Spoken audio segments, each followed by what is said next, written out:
what's up, y'all? Happy Friday, and I'm back with another edition of On the Needle.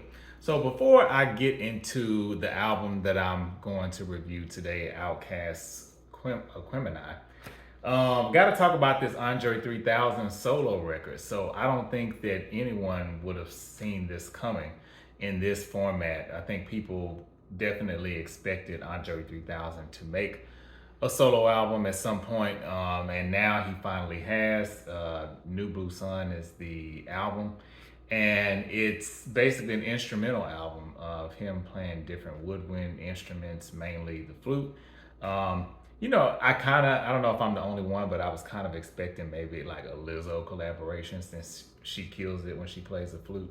But I don't know if that was ever thought of, or maybe it was too much of a political move with some of the things she has going on. But I think that would have been nice. So maybe on a remix. So interesting album. So I'm curious to know what you all's thoughts are on that as well. Andre 3000's solo album. But for the sake of today, we're here to talk about this classic right here that I have on vinyl, OutKast Aquemini. So for those of you who may not be aware, I'm sure everybody is if you follow OutKast. So Big Boy is an Aquarius like myself, and Andre 3000 is a Gemini. And if you know anything about astrology and the zodiac, make sure y'all check out Water Bear Podcast. A quick plug there. It's a sister channel. Then you know that Aquarius and Gemini is one of those magical pairings of the zodiac, and I think that OutKast really exemplifies that. They have some of the best album covers. I don't know if the two of them just come up with these ideas or how these come together, but they never disappoint with an album cover. This particular one that I got is actually 3 vinyls, and nothing really special I would say about it. There's no layout. It's not a color vinyl, so I won't really bore y'all with that. But let's get into this track listing. So I want to start off with Spotty Dope. Is that how you say it? I always get so tied up when I try to say that song. Spotty Dopalicious.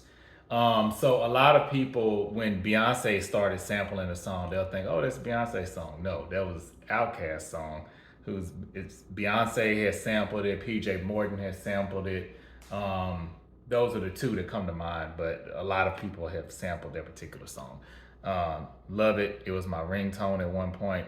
I love Rosa Parks. I feel like that song was such a risk for a first single to come out. Just this whole movement, and literally when you think about it, in terms of rap, OutKast really did have people moving to the back of the bus. I mean, because nobody to this day, in my opinion, rap group is touching OutKast. And I'm not just talking record sales, because of course they did just make the record to solidify Speakerboxxx and Love Below as the best-selling rap album of all time, 13 million units just in the US alone. And just for a moment, I think we really need to understand the severity or the context of that. Because at that time, even though early 2000s, that was the beginning of, streaming, downloads, things like that. But that's 13 million units that more than likely people actually have physical copies of that album in their house. So that's a different ball game than streaming, where they're not actually, paying for the album itself. So really, really cool. But I love OutKast, big fan of them. I actually, when I was first started doing these vinyl reviews, the Speakerboxxx Love Below album was one of the first ones that I reviewed. And executive producers on this album, so some people may be a little surprised by this, but OutKast used to be signed to LaFace Records. And they worked with Organized Noise. I think that's pretty much common knowledge that they have worked with them. Organized Noise, kind of blew up, so to speak, working with OutKast. And L.A. Reid and Babyface are also executive producers on this project, as well as OutKast. So the late 90s, this album came out in 1998, mid to late 90s, even just 90s period. LaFace was running it in terms of R&B and even in terms of hip hop with groups like OutKast. Because you had, Tony Braxton, TLC, OutKast, Usher, Pink when she first came out. All of these people were on LaFace, on one record company. They were kind of like this Motown of the South, but more cool. They were there was this whole Atlanta vibe that they kind of put people onto, and I think when you talk about Atlanta music and Atlanta stylings, I think that Outkast sometimes doesn't really get enough credit for that because they were one of those groups that really put Atlanta on the map.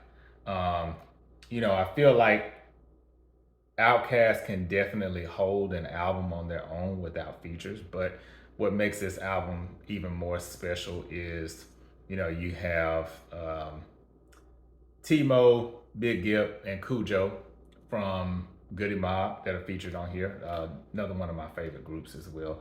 Erykah Badu is also featured on this album, as well as Slick Rick was on the Art of Storytelling. So there's the Art of Storytelling 1, and then there's an Art of Storytelling 2.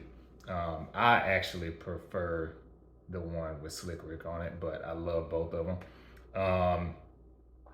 Yeah, this album is just, I love it. I really can't say anything bad about it.